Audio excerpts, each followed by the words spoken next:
Hi, I'm Jennifer Wild, and you're listening to Sober Exposure. If it's about recovery, we're gonna cover it. It's like one big therapy session, but it's free. So thanks for joining our dysfunctional family as we uncover recovery with Sober Exposure. Let's go.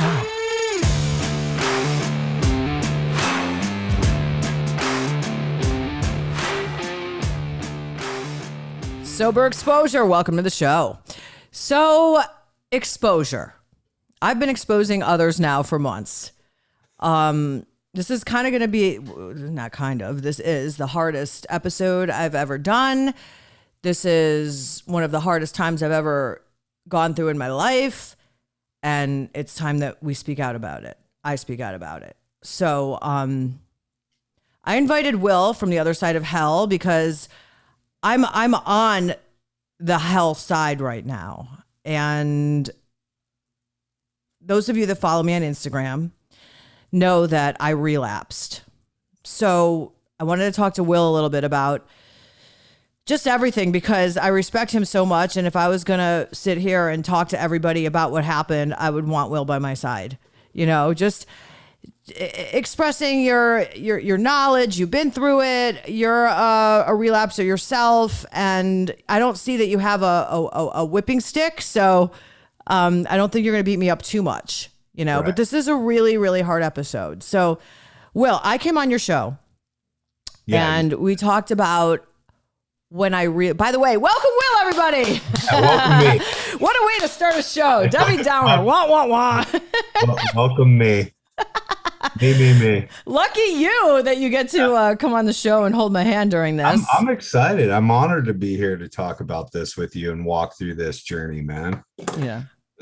We got a disease that's trying to kill us secretly inside our own heads. Everything that goes through our minds goes through a filter that's trying to get me to drink or use, right? So everything you say today, my brain is going to go, can I drink over that? Can I use over that? Everything that I do today, my head's going to be, and it's a quiet filter. It just picks stuff out and throws it at me a little piece at a time until it finds me at that vulnerable point where, my guard's down, and then I think about it, and we're alcoholics, man, fucking drug addicts. That's what we do. So I'm going to start with what started it with me. And you're like, every little thing tells us what we can use. And so I've talked about Kratom before and how bad it is for addicts. And I don't know about where you live, but Kratom Kava houses are showing up at every corner. Yeah, I never even heard of it until you told me. I'm the Kava Kratom spokesperson. Hi, baby. See, this will make me happy too. Maggie wanted to come and talk about the fact that He's glad you didn't die. Yeah. Well, yeah. Yeah. Who would feed her? Actually, she's not even my dog, but she's just another one to support me.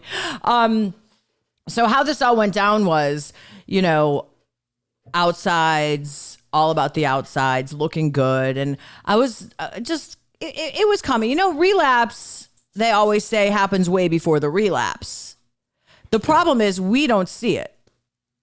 Right. Well, relapse ends with the use. It doesn't begin with using. It ends with using. Okay. All right. Thank you. That's why I invited you. Always putting things, that where they're supposed to be. So I went to go get my hair done. That's it. Nice little jappy Jewish girl wants to get her hair and nails done, and the back of my head, and I've joked about it before, that at my salon, right next to my salon, there's a Kratom bar.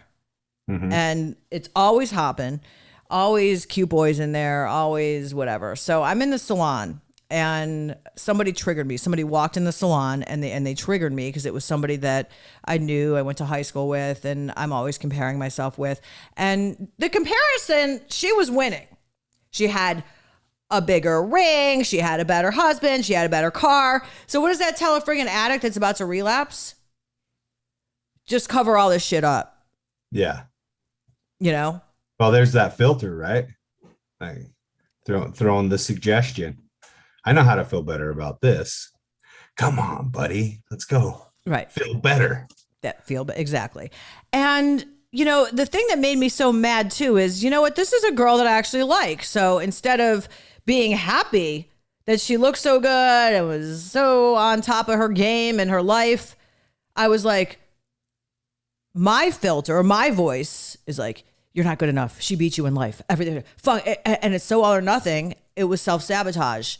It was like, forget it. You're never going to win. You're never going to be you're never going to be anything. You're never going to be as good as her. She was better in high school. She's better now. And while my hair was processing with the with the foils and all, Sure.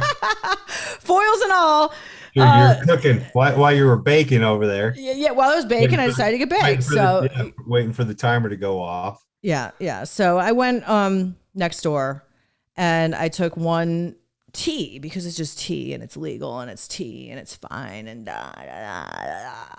all that bullshit. But meanwhile, my perception started to be distorted.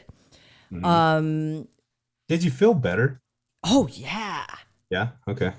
Right away? Sure. Yeah. It's like taking a hit of anything for the first time after you haven't gotten high in so long. And I just, it hit me right away. I felt great. And I was like, this is the answer. Fuck sobriety. Fuck everything I can use. And I'm going to do this and it's going to be fine. And yeah, I feel bad that I am the poster child for sobriety with my podcast. You can pull it off, right? Like you can still use and keep the podcast. Sure. I could still use, I could come on this podcast. I could tell everybody how great sobriety is. And then as soon as I stop pressing record, I can go in my bathroom and smoke crack. Nobody will know. Which, by the way, I didn't do. Okay. I didn't. Oh, you're sober today. I'm sober today. It started with the kratom, and then the kratom turned to weed, and then this, and then that, and then the next thing you know, I'm in a full blown relapse, and I'm like, how the fuck did I get here? What do you mean by full blown relapse? Well, I went to my drug of choice, which is crack, right? I'm shaking my head. Yes. Okay. Yeah. And now, and how fast? Like, do you remember how long it took you to smoke crack for the first time? Like, because for me, it had been around. I slowly progressed into harder drugs. Like it was kind of the same thing. I started kind of innocently with sneaking beers. And this is when I was a kid when I was first experimenting, but I look at the progression and it was always like a little bit. And then I tried a little bit more beer and then, the weed, and then the weed became regular, but I wasn't going to do meth. I'm never going to do meth. And then I tried a little bit of meth and, it slowly progressed. But at this point you went into a kratom bar. And within the next 24 hours? Yes. 48 hours. Within the next 24 hours, you're back smoking crack. Like essentially. The progression is gone. Right. And do you remember how long it took for you to see somebody OD for the first time? Like it took years and years of use before we seen somebody overdose for the first time. But now we go back out on the street and within 24, 48 hours, people are dying around us. Like we really do pick back up where we left off. It's cliche, but there's a reason that's cliche, right? There's a reason that it's there because in fact, what we found is that's the truth. The disease definitely, like they say, this old thing while you're in a meeting is out in the parking lot doing push-ups. And I hate these AA cliches, but yeah. So Will, let me just tell you, and I don't want to dwell too much on what happened with the relapse. I'm sober now. I went to Sedona. I went on a spiritual retreat. And I did a lot of healing there and a lot of thinking and it helped a lot. However, I gotta be careful about that too, because we're going to get to AA and things like that. Because I always just want to go to the crystals and the healing and the Reiki for my addiction. And that's just not what's going to keep me sober. I'm sniffing, not because I just did a line. I'm snorting because I got 10 dogs in the house at the moment. But anyway, so literally the progression, you want to talk progression, getting my hair done at a kava bar, getting kava tea, relapsing on my drug of choice.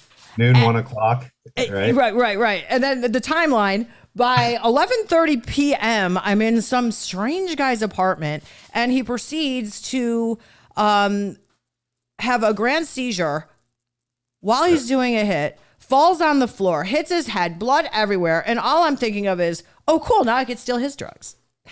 Sure. Yeah. Okay.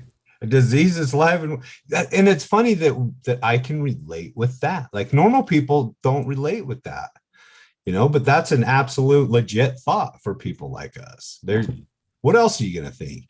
The first thought isn't save the guy, it's fix myself, because we suffer from a disease that's based in selfishness, right? Like that's our problem is me, me, me, me, me. When you saw that girl, which I can relate to because I never felt like I added up. But when you saw that girl that seemed to perceived to seem like she's doing so great in life, even though we don't know her backstory, we don't know where she came from. All we're doing is looking at her outside and making a judgment on ourselves about it. Then we're back in us, me, me, me, me, me. Judging our insides by other people's outsides, which, by the way, that girl that I was talking about the next day I found out is going through a dreadful divorce and is miserable herself. So she had that effect on me and had me basically kill myself. Meanwhile, yeah, because you're an alcoholic. That's what we do, right? And the shitter of it is like, in Alcoholics Anonymous, we kind of start finding out the reasons, the causes and conditions behind these things. We find out that it's the resentments that we carry that we don't think we should have, right? Like we have resentments towards the people that we love and we try to justify them out. Like that lady that obviously there's some type of feeling about her that we justify away, and then we internalize that, and that runs through the filter, and the filter tells us, well, let's kill ourselves over that instead of doing some work. And there's a great example in the big book of Bill W. doing that exact same thing in the bar room. The exact same thing that you did. There's an example of that in the big book where he was out of town on a business trip. Remember? Yep. He goes down to the lobby of the bar, and this was right before he met Dr. Bob, and he heard the chatter and the glasses clanging and the good time happening in the lounge. And obviously he's like, I deserve some of that. I deserve some of that peace and freedom that comes along with that first drink. But he remembered the insanity of it. And that's what the step work in the program does for us. Right. He remembered the insanity and he made a phone call and he didn't drink that night. So he found another alcoholic and he approached that alcoholic with his story, gained his confidence, which was enough for that alcoholic to open up. And together, the two of them stayed sober that night. So if somebody feels like maybe I could tell for myself, I knew I wasn't right. I knew it. I didn't want to take a look at it. I did stop going to meetings. I wasn't going to meetings consistently. I was putting everything before my meetings, and anything before anything you put before your recovery, you're going to lose. That's the old saying. And just everything was more important. And I felt like I could do it myself and that I was okay. Yeah. And this is so hard for me to say in front of you guys because, I come here every week. We talk about recovery. And for me to have to come here and tell you guys that I relapsed is just astonishing. I have to pinch myself. I feel like I've let everybody in the world down, Yeah. So my job, I guess, now is to come out of it and stay sober and just be a power of example and help someone else that's right there where I was. So maybe they don't have to pick up today. Well, wouldn't it make sense for us to at some point go ahead and do what's suggested by the people that don't relapse? What? Really? You mean actually take the cotton out of my ear and stick it in my mouth? Right. Really? Well, that's what I got to do. Okay. Like for me, the biggest hang up in recovery, in sobriety, in this entire process has been the God thing, period. Hands down for me. Right. I've always struggled with the God thing. And so I'm thankful that I don't have to give up my chip, give up my sobriety time for insanity, because 2 months ago, I was living in untreated alcoholism based on kind of those same things that you're talking about. I just didn't pick up. I was living in that fear, that comparison. Nothing I was doing was good enough. I fell back into depression. I felt every bit as bad as I ever did getting clean. And it reminded me a lot. I don't know why my heroin, when I cleaned up off of heroin, it wasn't as bad as when I had to clean up off of pills. I remember cleaning up off of prescription opiates more than I remember the heroin. I don't know why, but there were two different cleanups, and I felt like I was coming off of the fucking pills, and I couldn't sleep. I couldn't eat. I lost 17 pounds. And what ended up happening was I came to a second surrender and understood for the first time the second part of step one, where I'm powerless. You know, when I got here, I thought I was powerless over alcohol and drugs only. And I thought that that was making my life unmanageable. And fast forward 10 years, I can really see that it was my thinking and the way that I perceive the world that was making my life unmanageable. Because if I can feel just as desperate sober and insane sober, then obviously I'm powerless over my insanity, and I make my own life unmanageable. I have to take responsibility for that. And so I dove back into the steps with my sponsor in a new light of surrender, where I wasn't trying to have God explained or figure out this God stuff, because that's what I did the entire other time. Who is my God? Let me figure that out. And then let me make sure whatever that God has in store for me, I approve. Because I don't want to do something I don't approve of. Right. And so I went through and I saw people staying sober. And I'm like, I like what he has. I'll take some of that. I like what that person has. I'll have some of that. And I'll go ahead and call that God's will for them. And then I'll create this idea of my own life. And as long as it looks that way, I'll agree that I'm in God's will. Right. Yeah. and so walking through the steps this time, I don't give a fuck what it looks like. I don't care what it looks like. I'm going to pray for the willingness to trust in that power greater than myself that brought me out of that last bit of insanity. Looking at the 3 propositions in the big book of Alcoholics Anonymous, that says A, we were alcoholic and could not manage our own lives. B, probably no human power could relieve my alcoholism, which means Jen can't relieve my alcoholism. All the famous people that she knows can't relieve my alcoholism. My podcast listeners can't relieve my alcoholism. The members in the group can't relieve it. The people of the past, no human power can relieve my alcoholism, especially myself.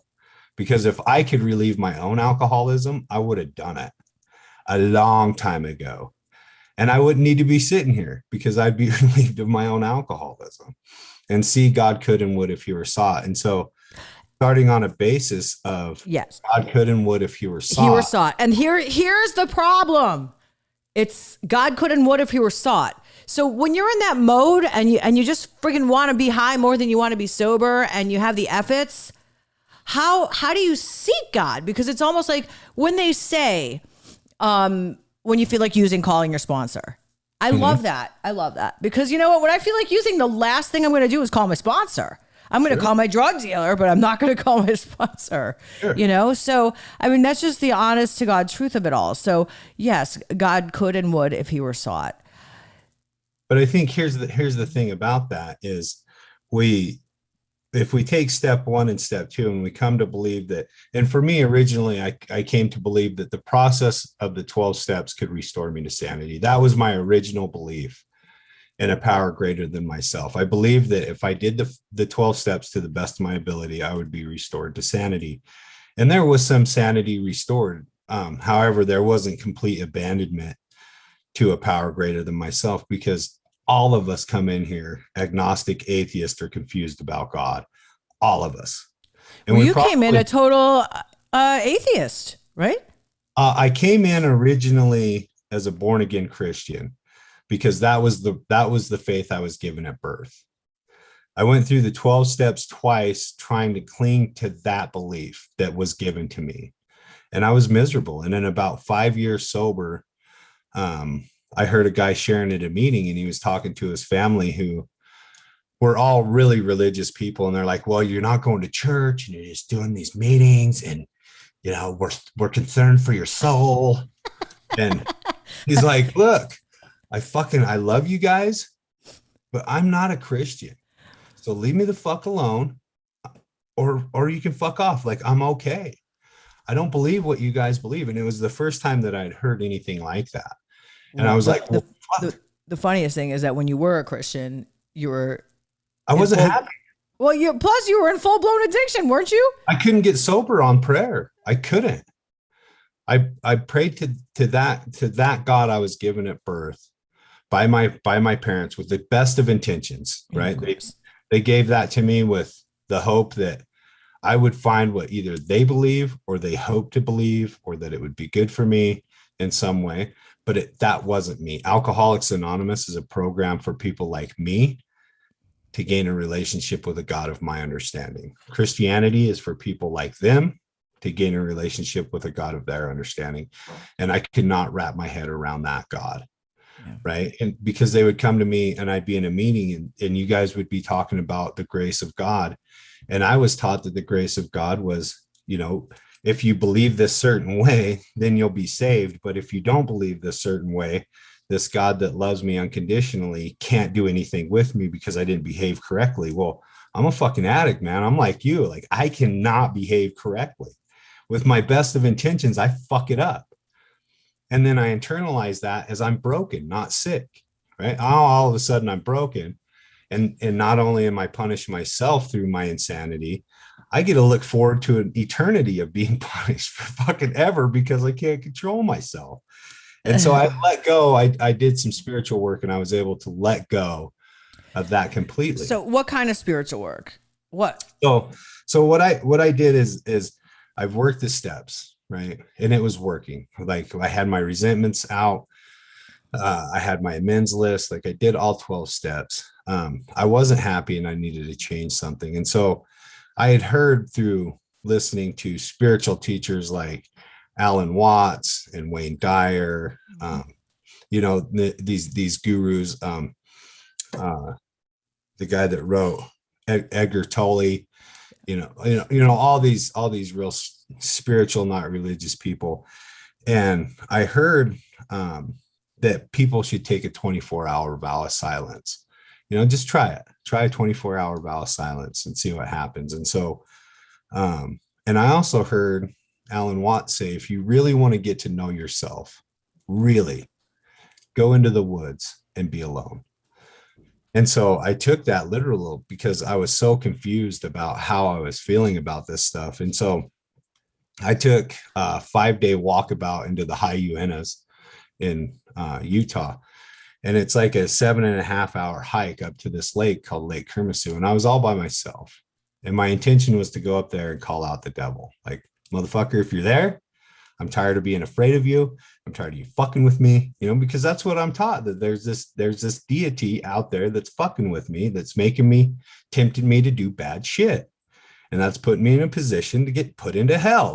Like I'm not in control of any of this stuff. And so I went up there by myself in a vow of silence. I didn't take hardly any food. And when I thought you were going to say I didn't take hardly any mushrooms. No, I didn't take any mushrooms. It's been a long time since I took mushrooms. I was like 5 years sober at that time. And so I went up there and I didn't know what was going to happen. I just went up with the intention of being alone in the woods in silence. And so that's what I did. And as I was up there camping, I set up my shit and I was sitting in my camp and I looked up, and this lake is in this huge giant bowl, and there's still snow up around it. And the lake is all just snow runoff. So we're really high up in the Uinta Mountains. And I saw this cave across the lake, and I was like, I'm going to go up there and meditate. I'm going to go fucking sit down and fucking zen out and, connect. And so the next day I walked around the lake and I started climbing that mountain. And what happened was, as I was walking through the forest, I could recognize that forest didn't give two fucks whether I was there or not. It was fine that I was there, and it would have been fine if I wasn't. If I fell over dead, it would do its thing, right? Like, nothing in it cared that I was there or didn't. It was judging me not. It didn't care what I looked like, where I came from, how much money I made. And so as I was walking through, I started looking at these trees, and I was like, that's kind of a funky looking tree, and then I was like, there's not very many animals up here. Like, kind of a animalless forest, and this ground's wet. I started finding myself judging this forest, right? Like I'm making judgments against this natural thing. And so I God made it, messed up on this part. yeah, exactly. I made it up there, and what came out of it was like, I didn't have anything to judge me. And so I didn't have any way to determine who or what I was. Like, down here, I'm a supervisor, I'm a dad, I'm a member of AA, I'm a son. Down here, I'm all these things, but up there, I wasn't any of those things. And I was all those things. And what I realized is I had all these identities that I was attached to. And a lot of them I gave myself, and a lot of them were given to me through other people's opinions. And so I took out a piece of paper and I wrote down every single label name that I had for myself, starting with William, William, Will, Willie, Bill. I've been called all those things, Billy Bob, and then male, man, son, boss, American, human, fat, ugly, smart, dumb, like anything I've ever called myself or been called: criminal, drug addict, alcoholic, inspiration, liar, like everything that I've ever been called and I have identified with, I put on this paper, and it filled up 2 sides of that paper. And I looked at it in reality that I had all these labels, and it's no wonder I'm fucking confused. Like, I'm all these things and I'm none of these things. Who am I? It's Yeah. like I not to bring up Instagram, but I did an Instagram post about that. Who am I? And then I did the points where, like, that's the big trending thing. Everybody points. I'm a mom. I'm a this. I'm a sister. I'm a friend. I'm a lover. And nobody understood it. And there's one of my favorite gurus, David G. I talk about him a lot. David G. David J.I. is how he's spelled. But when I'm my best self, I meditate with David G every morning, some sort of guided meditation, and he has a morning meditation. And the first question he asks is, who am I? Right.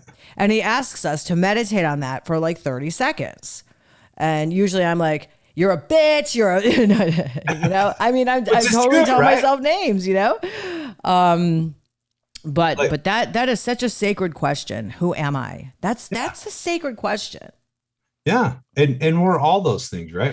I am a dick, but I'm also not a dick. Right. So where am I going to put my focus? And so I decided that I was going to take that paper and burn it and rub the ashes on my body and jump in this lake naked. And so that's what I did. And when I came out of it, because we're ceremonious people, right? Like, that through your meditation and your symbols and that kind of stuff. Like, we love tradition as a species. We have traditions, we have ceremonies, we celebrate things. So stuff means certain things to us. And so I did that. And when I came up, I decided there probably is no God. Like, I don't see the evidence for that, through everything that I've read. And it rocketed me into a position where I could explore the things that I was always afraid of. Like, I could look into Satanism. Like, what do these Satanists really believe? Who are they as people? And I was able to do that, and talk with them and go to the Satanic Temple and find out, that they're all just mostly atheist Satanists. Like, they use it as a symbol, and they're just people trying to find their way. What are the Buddhists? What is atheism? And all those things, because I was confused about it. And that carried me through the next almost 5 years of sobriety, pretty convinced that there was no God. But like I said, when I got sick again in sobriety and was every bit as desperate sober as I was using, I realized that I couldn't cure myself. Nothing that had worked the previous 10 years worked. And I had to do a new surrender and be willing. I'm willing to accept that possibly there probably maybe is a God, based on the stuff that everybody in Alcoholics Anonymous is telling me. So why not try it? Because I don't want to drink. I mean, yeah, and the God thing is so important. And I kept saying I'm going to let God down and everything. But like, where I'm at right now and where some people are at right now is such the beginning where. So where do you start if you don't have that faith in God, or if you lost that connection with God and you don't want to use, and your disease is screaming so loud to use? But so God isn't, yeah. I mean, for me personally, I started back at square one. I recognize that I'm powerless over my insanity. Like everything's fine. I'm getting my hair done. I have this podcast. I'm doing well. I'm triggered and I'm fucking in a crack house with people dying less than 24 hours later, right? Like what is that? Okay. I'm powerless over that. And I make my life unmanageable. Do I really believe that I can be restored to sanity? Do I believe that this could go away? Right. And then in step 3, am I willing to turn my will and my life over to the care of God as I understand him? Well, how do I understand God? I don't at all. But my sponsor had me write out. The first thing he had me write out was how has God showed up in your life? Powerful. And so for me, a lot of it is coincidence. And I just changed the word coincidence to a God shot. Like we decide whether or not to believe in God. It's a decision that we make. Right. And I have this huge reputation of being an atheist. I built a strong, profound reputation around, I don't need God. I'm doing this with the help of other alcoholics and myself. Right. And then to come back around is basically the way that you feel as a relapse. Like I'm embarrassed. I'm shy. I don't want to talk about it. I don't want to say that I'm willing to try the God thing because I found myself so sick. The only difference between what you did and what I did was you picked up a drug and I picked up the solution. And so I'm here sober on step 8 while you're there sober on step 1. Struggling at step 1 at that.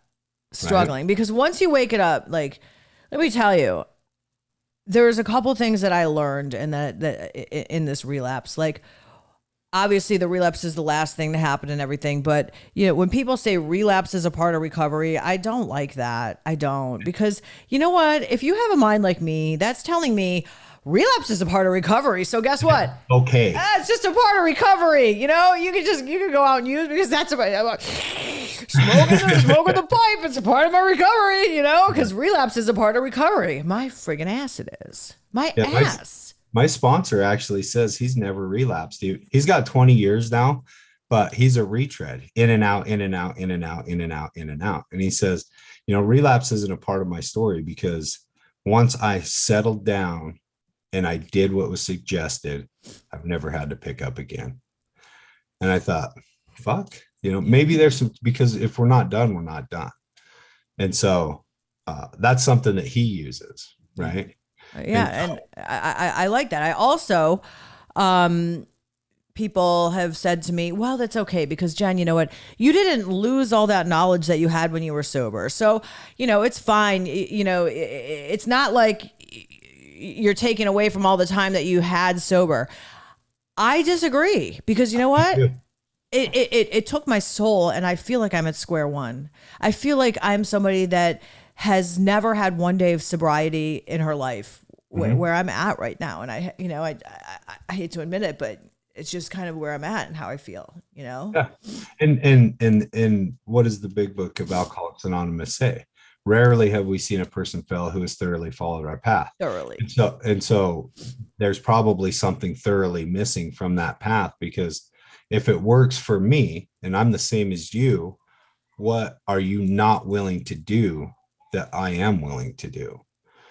Right? What is my sponsor willing to do that I'm not willing to do when I was going out and relapsing, right? And what I found is that most of the time I'm finding excuses to not merge myself into sobriety. I don't trust God. I don't trust God with the plan that he may or may not have for my life. I need God, if there be a God, to show me the plan that he has, submit it for approval, right. Let me make some adjustments, and then send it back to him, and have it come to pass. But I'm a fucking idiot. I'm a fuckhead. And that's one of the things that me and my sponsor talk about all the time, is that I'm a fuckhead. He says the same thing about himself. It's like, we're fuckheads, man. We think about ourselves. And so if I give me what I think is best for me, this is as far as I'm ever going to get. right? But if I can let go of what I think is best for me and just trust the process, then perhaps there's something better. And so the steps of Alcoholics Anonymous are a great way to process through all the things that are holding me back from what's called the sunlight of the spirit. And that's where I'm at today is I got almost 10 years of sobriety and I don't know the sunlight of the spirit. The program of Alcoholics Anonymous and recovery in general is so miraculous that we can get so well in 30, 60, 90 days that we think we're good. Right. Like 30 days of sobriety feels so fucking good that we think we got it. And then we go back out, and then the disease is so powerful, it will convince us that this doesn't work when we were never really willing to do the work that's suggested in here anyway. Yeah. And I stopped doing the work. I did. I stopped doing work. I'm not going to say that I wouldn't do the work because I did. And that's when I stayed sober, right. But the part about God and we thinking that we're God because we want it on our terms, not God's terms. Like, you're not giving it to me fast enough. I'm not this yet. And I'm not that yet. I was going to use specific examples, but I'm not. Just, I haven't gotten what I think I should have at this point. So therefore, this is my time. I don't want to wait on God's time anymore. So fuck you, God. Yeah, I'm gonna go hang myself. I'm gonna go hang myself, right? Yeah. And then we miss out. What is it? I'll show you. I'll hurt me. You know. I'll use at you. I'm gonna go use at you. Oh yeah, I've used it a lot of people before. I've done that. Mm-hmm. And so we got to clean the house. We got to get it cleaned out. For me, going back and redoing my resentment inventory after almost 6 years. I did the steps all the way through twice, the first 5 years of sobriety, like my first 4 years. And then it was almost 6 years before I did it again. And there was over 35 resentments on my resentment inventory this time. There was just as many fears that were bouncing around in my head. And I think fear is like the big thing for us. We run around in all this fear and we can't get out of it on our own. That's why we use all the time, because we know that for a moment we'll be out of that fear. Unfortunately, it's detrimental to our spiritual health, right? Like we end up killing ourselves and staying in the fear anyway. Yeah. It's I have a friend right now, and she got a little mad at me when she heard about what happened. Because she's not an addict and she didn't understand, and she didn't take it very well. And she has another disease called cancer. She was like, Jen, what the fuck is the matter with you? You have a disease that all you have to do is show up, hang out with people, drink coffee, and swear a lot, and you'll be okay. No. I have cancer. That's what she's telling me. Why can't you just get sober and stay sober? Well, and so what I've seen, what you just said, that treatment plan will never work for us long term. All we got to do is show up, hang out with people, drink coffee, and swear a lot. Won't keep us sober. That's the fellowship of Alcoholics Anonymous. The program of Alcoholics Anonymous is the 12 steps. They're two different things. Yeah. The 12 steps is the best way that I've ever found to connect me with me, because it clears out all the bullshit that's blocking the disease is piling on top of the real me. And what I found and what I want most in life is to end my life knowing me well. The insanity that we run through is there's the insanity of doing the same thing over and over again, expecting a different result, right? We've all heard that. Yeah, but you know what the thing I always say to that, I heard a speaker say this once, is the insanity. It's doing the same thing over and over again and knowing we're going to get the same results. Well, and doing it anyway, right? That's the insanity that we have. Right. You know what the fuck's going to happen if you smoke crack. And now you know that it's going to happen fast. You know that you're going to end up some sketchy motherfucker's house with somebody dying in front of you. And next time you might be the motherfucker dying in front of somebody. Right. And so then there's the insanity that I think a lot of human beings end up in, and that's living their entire lives without ever having a real relationship with themselves. Like having an honest relationship with themselves, going, this is who I am. And I know that through this process of working. I know that through the process that I've done through the 12 steps or whatever, the 12 steps work for me to get to know me. And I'm a scared, untrusting child at heart. Like, I've been hurt too many times, too many different ways. And through the step work, I'm able to step outside of my fear and have faith in life itself, put my best self out there, and know that I'm not going to get hurt, that I'm safe and protected. And it talks about all that stuff in the big book. It talks about feeling safe and protected. It talks about the fear of economic insecurity leaving us. It talks about how God doesn't make too hard of terms for those who seek him. It talks about him, being able to be granted the willingness to do the hard things and walk through those things without, fear of reproach or any of that stuff, because we're doing the work. And as we do step 1 to step 2, a lot of times people think and see in their mind, when they hear the 12 steps, they think of a staircase, right? They think 12 steps up to something. And I think 12 steps away from something. So if this microphone's my last drink and I take one step that way, I'm a little bit further from my last drink. And I take another step, I'm even further from that drink. And another step, I'm even further. But the minute I start coming back, because the way that we gain it is the same way that we lose it. Usually you get to step 12, working with others, you're going to meetings, you're doing all the stuff. You stop going to meetings, you stop talking to your sponsor, then you stop praying and meditating, and then you stop doing that personal inventory, and then you stop making amends to people, and then you take back your character defects, and then you go back into fear, resentment, and poor sex and harming other people. And then you take your will back from God, and then you don't think that there's anything other to do because you're back in insanity. And all of a sudden you're not powerless over the drink again. And you're back at the drink and you're drinking. And then you got to take 12 fucking steps. Banging yourself up, banging on the bar, like they say in the big book, saying, how the hell did this happen? Right? Where had been my great resolve? Yeah, right. Right. If we take those 12 steps away from it, then we're 12 steps away from our last drink. And it's hard to just reach and grab it. It takes some work to get back to where we were. And there's going to be signs and there's going to be signs, there's going to be roadblocks, there's going to be conditions, there's going to be miraculous things happen in between me and my next drink. Right? At this point, we don't relapse on accident anymore. There's some thought that goes into it. And there's this pulling on our spirit that goes, oh, fuck. I should probably do something different. Fuck it. Right. Yeah. I have a terminal case of the fuck it's that will kill me one day. Mm-hmm. Yeah. The most horrible of death. Yeah. And so what happens because in the promises, they say sometimes quickly, sometimes slowly, they will always materialize if we work for them, right? That's what they say. And right. The thing is we're addicts and we want when we want it. So what if it's sometimes slowly and we don't find them materializing? Well, that's where the faith comes in, I guess, huh? Yeah. And we want the step 9 promises when we're not even done with step 1 anyway. That's our fucking problem.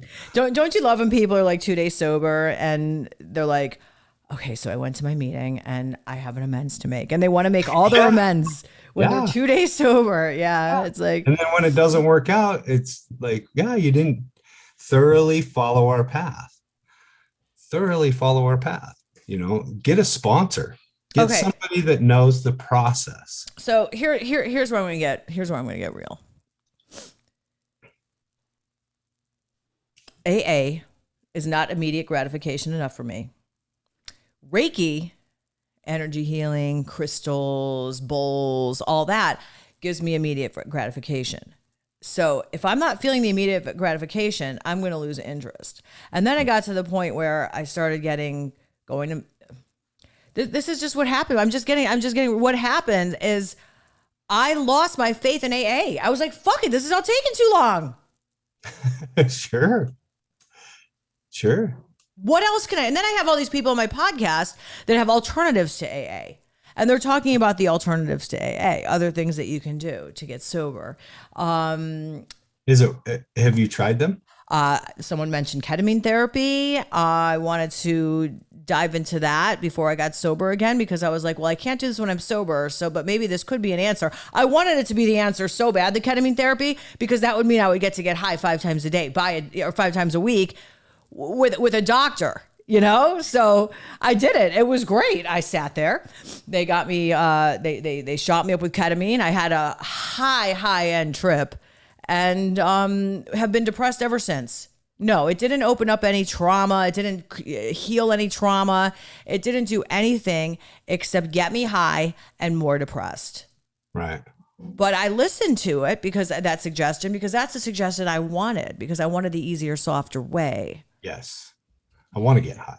So, right. So then, we've had people talk about, microdosing. We've had the California sober thing, and everybody knows I've made it clear enough how against all that shit I am, because I know that that's just a bunch of bullshit. That's because deep down inside Jen, she knows that using any mind altering, feeling changing, mood changing substance is detrimental and will lead her back to crack. At a deep level, she knows that's the ultimate truth. However, we're at a split with ourselves that says, yeah, but I like to get high. That's why we got high for so long. Unfortunately, it doesn't work for us anymore. And we still hold on to the romantic dream that one day we'll reconnect with our lover. We're like the boy whistling in the dark to keep his spirits up, knowing deep down that he would give anything for a drink or two to get away with it. And that luxury is gone for people like me who believe at the deepest level that I really am an alcoholic. I base that on the way that when I take one, I can no longer control my consumption of it, right? And I cannot stop on my own power of will. I end up in jail or a hospital every time. Mm-hmm. And so it's been that way every time I've ever used. My dad used to say, because he died 20 years sober. But this is kind of gross and morbid, but it's the perfect thing to describe alcoholism and drug addiction to someone that doesn't understand it. He'd be like, so you want to control your using? And in his raspy ass hard voice, people wonder why I'm so hard and sweat. My father was just like, this is how he would make analogies. You want to control your alcoholism? Yeah. Try and control diarrhea. It's the same thing. Yeah. Eat a box of laxatives and try to control that. Yeah. Yeah. And that's what it's like for me, because it creates an obsession inside of my mind. It feels so good and relieving that it creates an obsession that I'm willing to harm everybody in my path to continue that. And then I'm completely afraid of what my life will be like without it. Right. And so there has to be some type of intervention. I start breaking the law. I start harming people. I start becoming violent. I disconnect. And that's not who I want to be. Right. For me today, I hold on to something that I heard recently. And, I talked a little bit about that grace thing. And like, what if I'm sober by grace, by God's grace?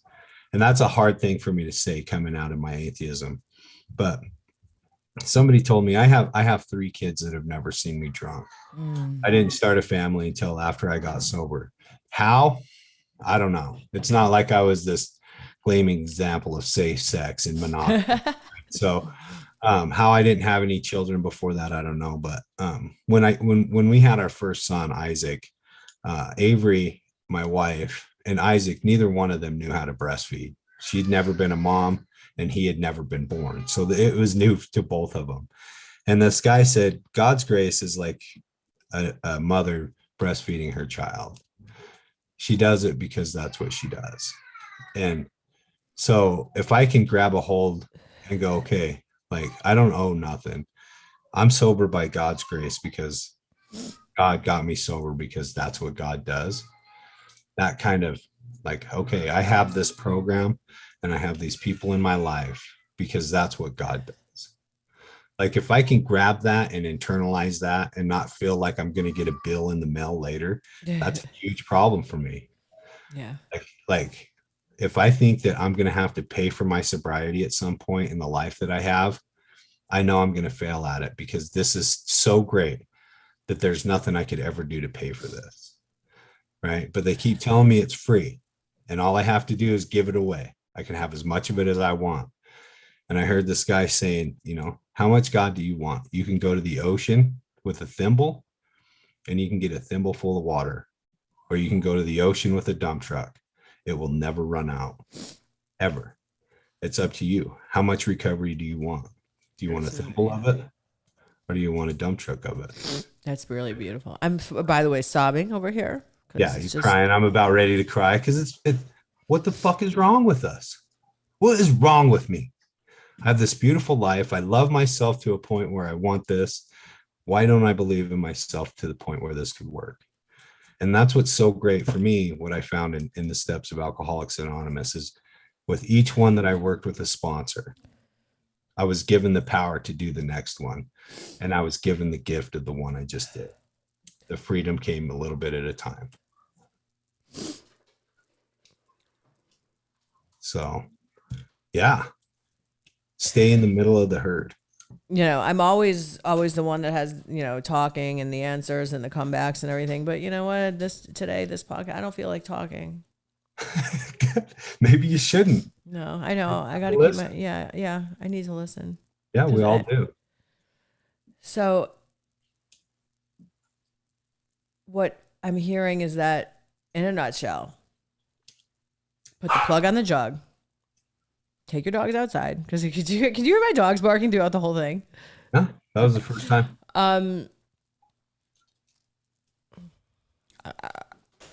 I guess that I mean, I'm just sitting here reflecting, and it just seems so easy to just, why don't you just like stop using and just go to a meeting, you know? Right. Everything will be fine, you know? It's not that easy. Not day one, but it's possible. And I am sober right now. Everyone needs to know that I am sober right now. Do I feel like I have a bunch of, you know, enlightenment? No. That's why I invited Will here, to enlighten me. Am I going am I going to meetings like, you know, raising my hand, sitting in the front and sharing my experience, strength, and hope and quoting the big book? No. I'm not doing any of that. I'm just kind of sitting in the back and just listening. And this is my big reveal, because I haven't even told everybody about the fact that I went back out and used. And that's another thing, the word relapse. When I had mono, when I was in 5th grade, and then I got better and then I got mono again, that was a relapse. This is a decision to go back out and use again. That's what this is. Yeah. I don't believe in the word relapse. It's just such a used word that it's like embedded in my brain to use it, but I hate that word. I don't know about you. When we make a decision to go out and use. A relapse was when it's not your liver. What's mono again? It's your spleen. My spleen relapsed. That had nothing to do with it. I mean, that was beyond my control. But I'm sorry, I don't believe that this was beyond my control. No. Now, can you look back and kind of see some God shots where, like, from the time you decided to use, the day that you decided when you were getting your hair done, can you see anything that was trying to stay in your way? Yeah, I was in my way. I was so obsessed with self. I was just so obsessed with self. Me. You know, I always want to help people, but that particular period, I wasn't thinking outside of myself. Is that an honest answer? Sure. I mean, relieve me from the bondage of self, right? That's step 3. That's 3rd step prayer. Yeah. That I might better do thy will, which that all boils back around to helping other people. That seems to be the entire strength of that will, but it's hard for us. It's hard. And yeah, I mean, and it is easy for me to sit here on a microphone and talk about recovery and to be all Jennifer Wild, you know what I mean? That's the easy part, and say that you're helping people. But, you know, as far as helping people, I think that, sure, I know I get emails all the time, and you have a podcast. I'm sure you do. Thank you so much for helping me, man. Thanks for helping me, man. Well, maybe that really does help them, but Yes. It does. Mm-hmm. But in order to receive the benefits of helping others, it can't be with a microphone and lights and headphones. It has to be going to a meeting, shaking someone's hand and saying, you know what, man, I'm there with you. I understand, you know, and really just having that human interaction one-on-one. That's how you help somebody, or being there, picking up the phone when they're in crisis. I think that's where the chicken soup for the soul comes in, as far as helping others. Because sitting here doing this podcast, somebody might get helped in the process, but I don't really believe that that's what helping others is all about. Yeah, I think, and it says in our literature, you know, nothing assures immunity from drinking like one-on-one, intense one work with another alcoholic, or something to that effect. I don't say that one all the time, but that's the truth. One-on-one work with another alcoholic. Yes. And just sharing experiences together, and the understanding that we have together as, you know, alcoholics and everything. Because my misconception was that I can do this for my 12-step work, and that's bullshit. You can't. This isn't 12-step work.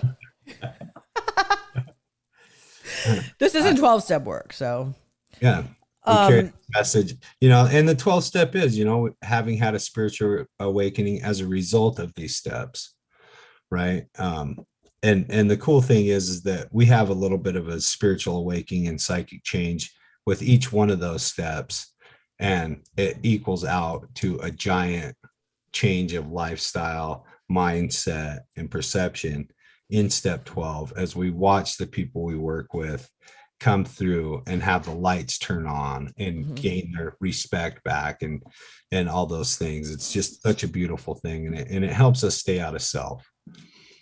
You know, when we pray to stay out of self, that's a great demonstration of willingness to step away from the thing that causes me the most damage, which is me. Yeah. Yeah.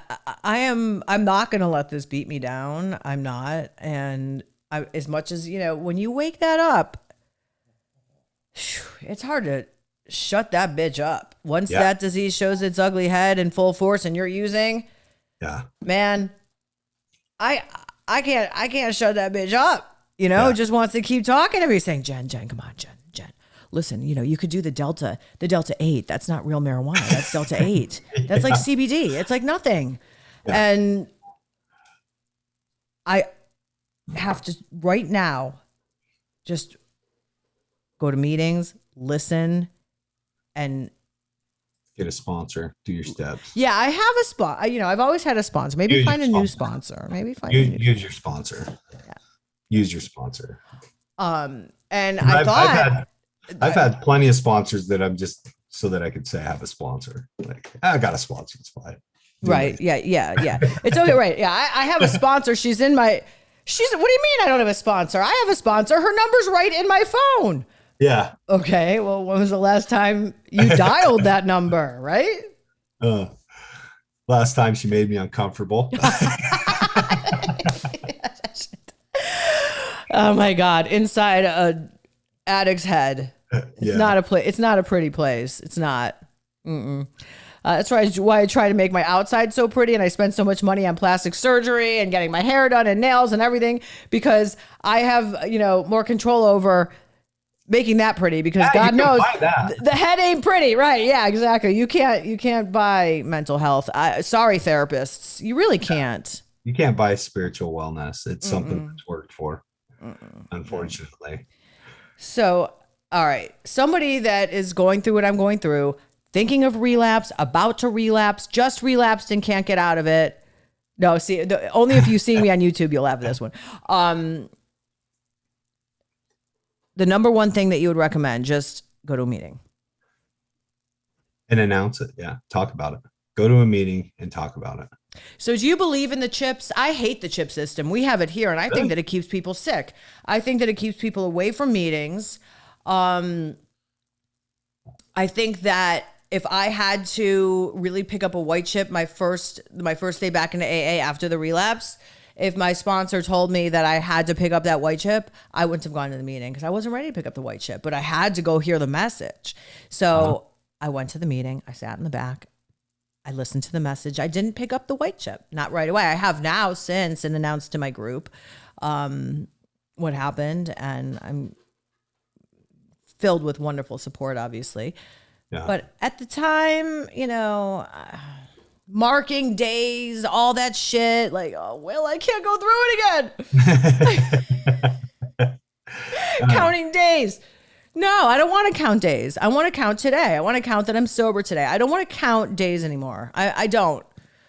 It fucks me up. And I think that I talked to someone else about this once before. Okay, so the first thing they ask you in A is how much time you have, and then you're like judged on that amount of time. Like whether or not I'm somebody that has anything worthwhile to say. Listen, right. I have 1 day sober, maybe. And that person might have a lot of inspiration and inspiring things to say. And sometimes where I grew up in Cleveland, they wouldn't even let you share unless you had a year. Uh-huh. Yeah, isn't that great how everything's so different but the same? Yeah. I love it.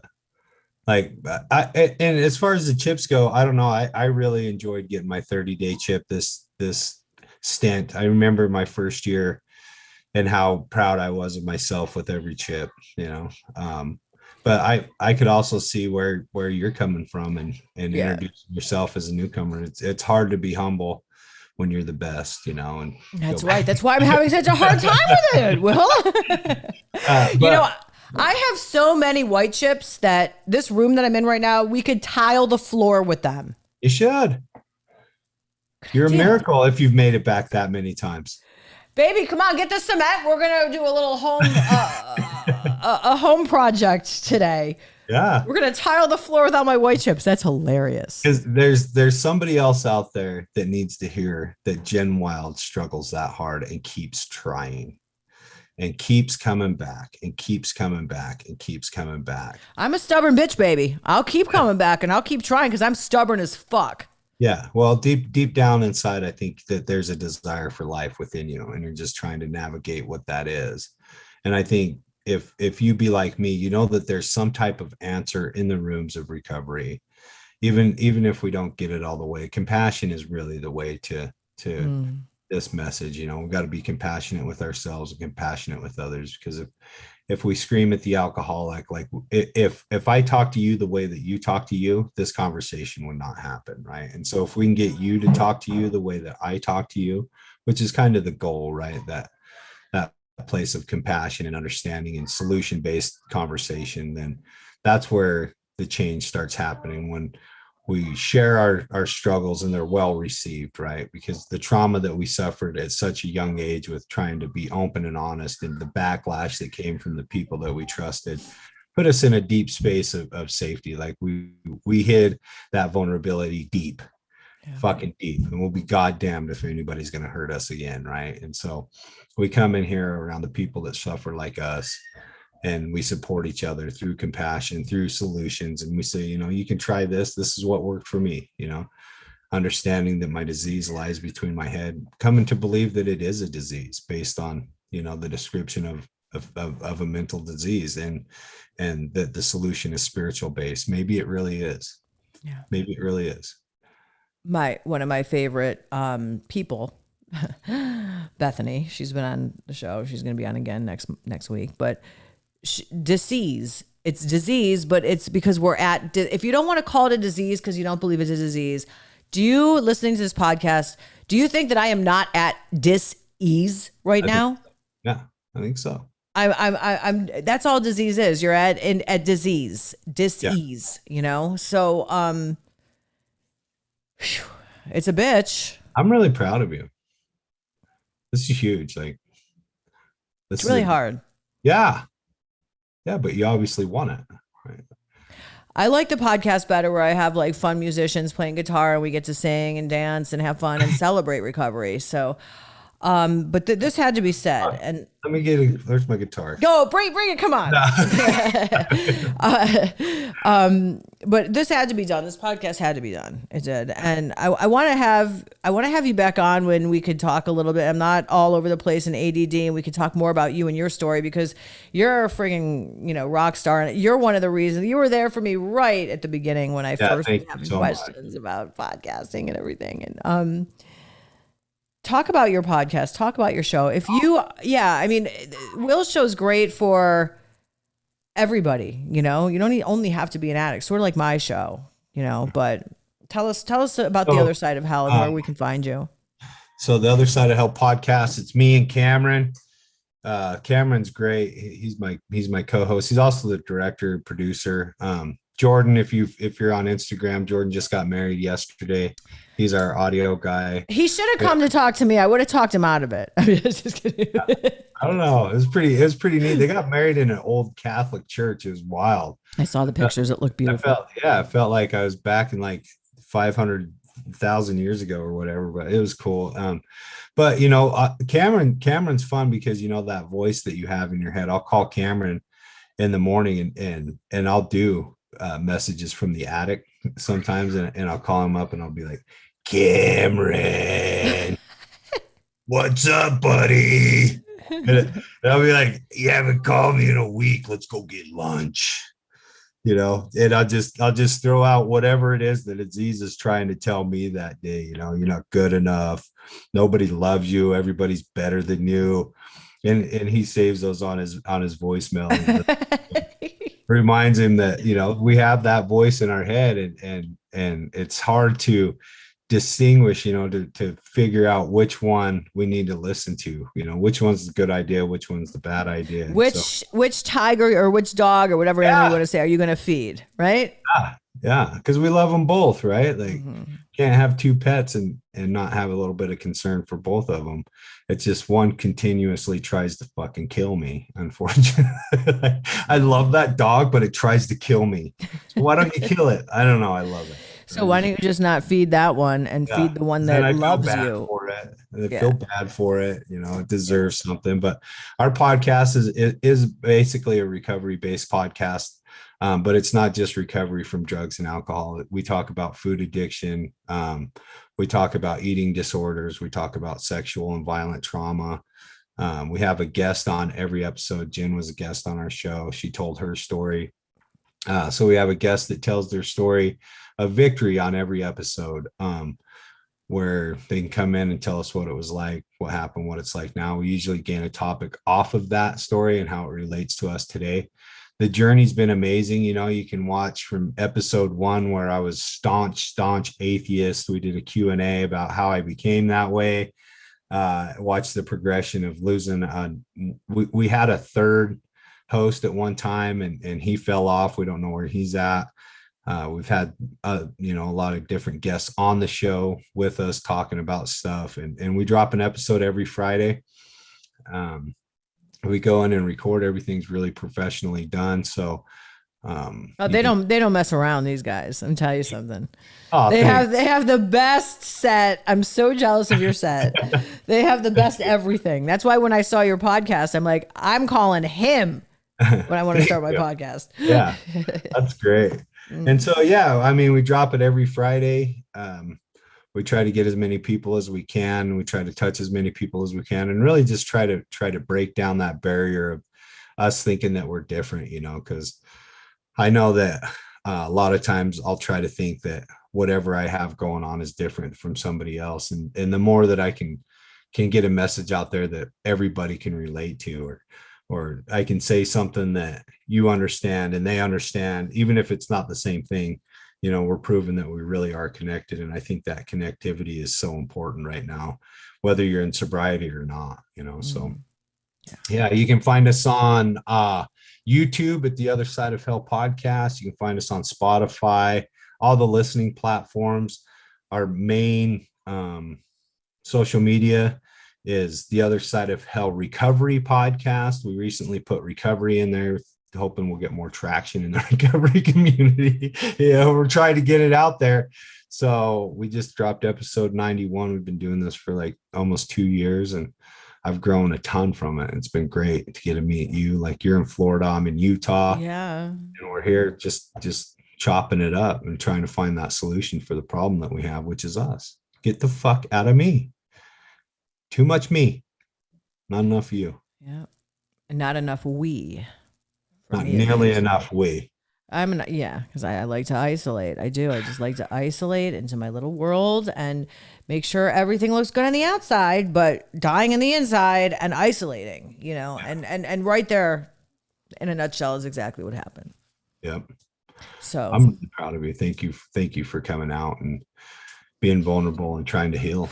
Listen, I want to be a rock star at everything. I want to be the rock star at sobriety. I want to be, I'm a recovering perfectionist, and obviously relapsed in that. And this was not an easy episode. And I don't want to, I want to like end it early. Usually they go longer, but I'm going to end it early because of the fact that how much more can I talk about this? Right. I'm going to end it early and go to a meeting. Sure. Good. You think I'm kidding, but I need to like, you need to be in the middle of the herd right now. Yeah. You need to be around as many people that are sober as possible.